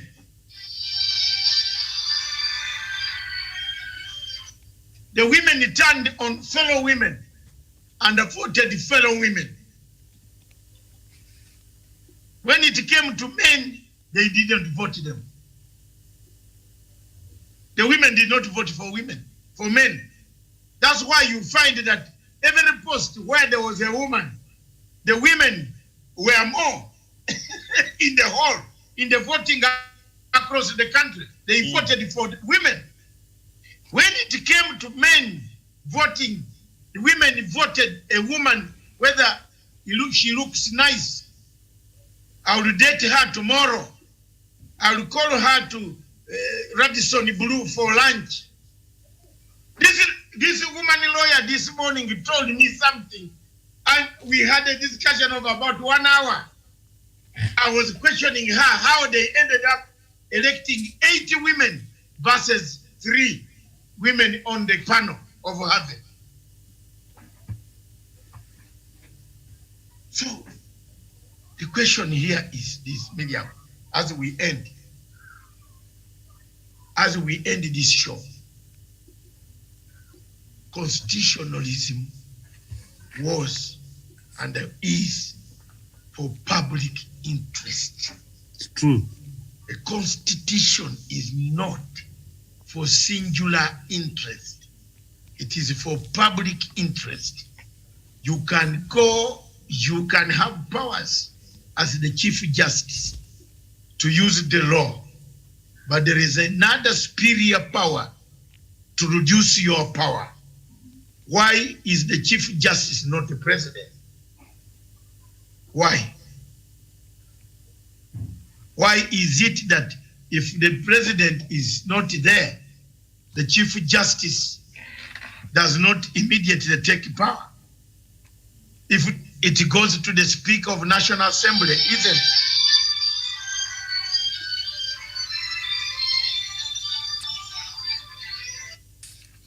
it goes to the National Assembly. And if the National Assembly is not present, it goes finally for transitional purposes to the Chief Justice. Why was the Chief Justice not made number one? It's the public interest. Yeah. So I wanted to hammer that point home. We don't have much. We have done very well. We lose friends and get new ones. Those who want to engage in a debate can come back. They will be given a chance. But don't allow, Miriam, I've told you, don't allow anybody while you are on this channel to insult you. Because we have tolerated. You can bring in anything about Kenyatta, but you cannot bring in what we don't have evidence about. I am not a surveyor. I have not surveyed Kenyatta's land, but at least I know somebody grabbed a hotel in Langata Road, a land there, and built a land. At least I know somebody grabbed Muteshi's land. It is public knowledge that he grabbed Muteshi's land. And he has a criminal record of having, grabbed the land and admitted, and the court fined him, and he returned it. Yes. Is it my problem? Is there a criminal record for Uhuru Kenyatta grabbing somebody's land? I will take it and I'll table it out.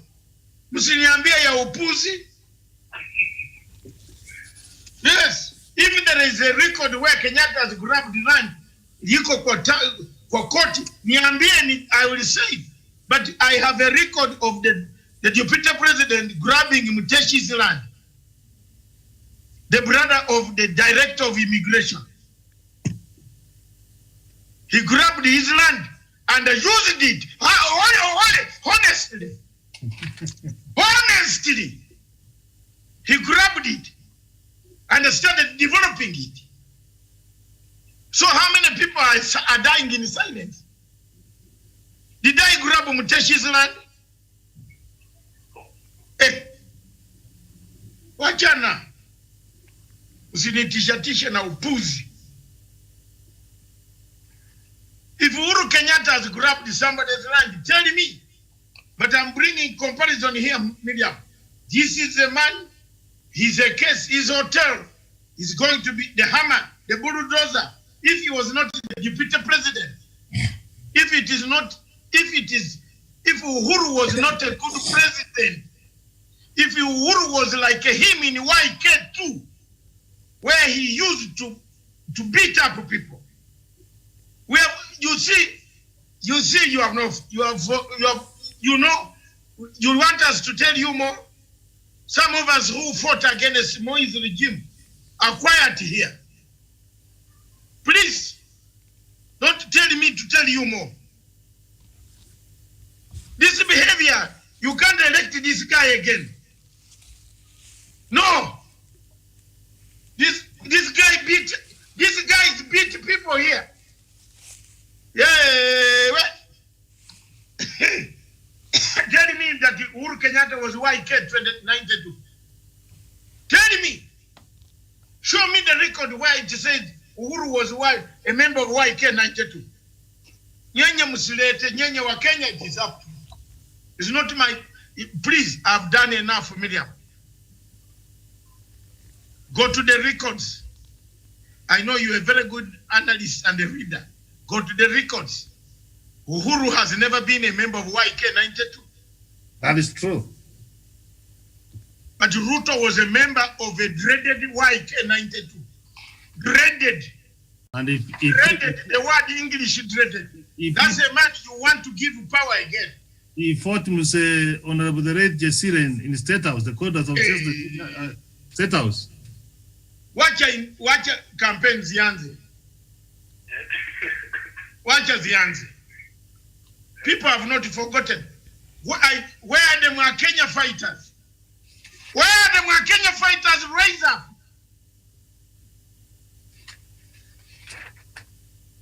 Mwakenya fighters, you still have a memory. Where? Aterere.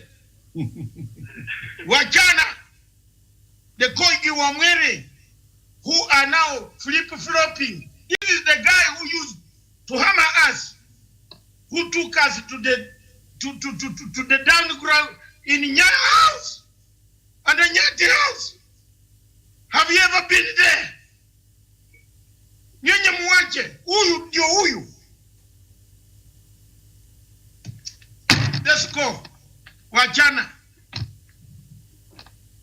Right. Don't rekindle memories. That's why history is there, Dr. Masanga. History. Don't rekindle memories, Miriam. Cannot delete. Must rekindle memories. Jirongo told you who this guy is. That he swaggered somebody's neck like that in their presence. Yes, and yes, Dr. Masanga, that's a very true account because Jirongo was what we call the boss of the deputy president. 92. Yes. So whatever Jirongo says and gives an account of, it is to some people it's the true gospel of whatever transpired, and that is the true picture that is there. What have I done? I'm simply telling you history. The younger men who are not here, those who are not paying 1 shilling in route number 15 to go and sleep in a boys' quarters in Langata and Otiende. Bus number 15, which was 1 shilling between here and Otiende. And those are Kenya bus service, longer ones. Some of us use them. When you are still young, drinking milk, then you come to insult people that have read a communication and a master's degree in communication and what? When did you read it? You read it when some of us have left. We are taught by Bazungu. So listen to our advice. I was not taught by Ogundipi. I was taught by J.A. Bright. My headmaster was called Townsend. I don't know your headmaster is Makututsi or Bakakingo. I don't want to know. But my headmaster was Townsend. His name is Townsend. And when he comes, when you hear him calling you to assembly, a special assembly, my dear, you go to the toilet 6 times before you arrive at the assembly. And when your name is announced on Monday morning, the following should meet me in a staff room. You have to go and remove everything in God's stomach. Then you come to meet this headmaster. You know, you are all Africans, you know what it is. So leave it there. Townsend, he starts looking at your legs. You did not put oil. You go back to the dormitory, put oil. You did not wear socks up to here. Socks are some worn stockings. You are wearing socks in shoes, in butter shoes. You wear stockings. That is Townsend. That's my headmaster. He said, you come here. You are the leader of all. You are the chairman of 4 clubs: debating club, school council, elected by popular vote, school council, geographical club, and the drama club. And above all, I was the head of the school band Miriam has never invited me to utilize my career as a musician. When I mention the name, she doesn't want to hear that name. Let me not mention it today because Miriam will not be very happy. Mention that name. You remember the musician in Congo called Veve? That is my nickname. I was the chairman of the school band. So, on a lighter note, please, the Constitution is public interest. Constitutionalism is best hinged on the 4 pillars: the rule of law, the public interest, the good of the country, the good of the economy, the good of... If the economy is bad, you can't say the Constitution should keep quiet.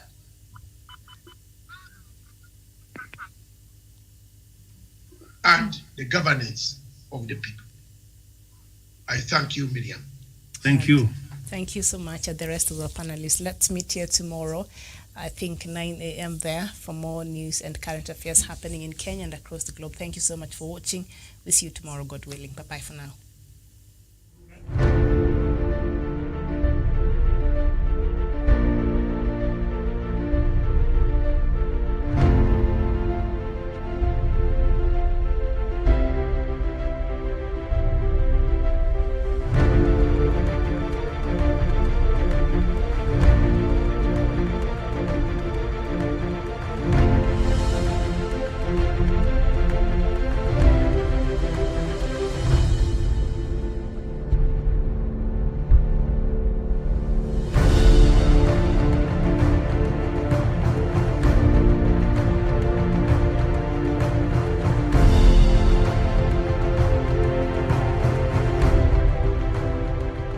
Peace must be our goal and our guide.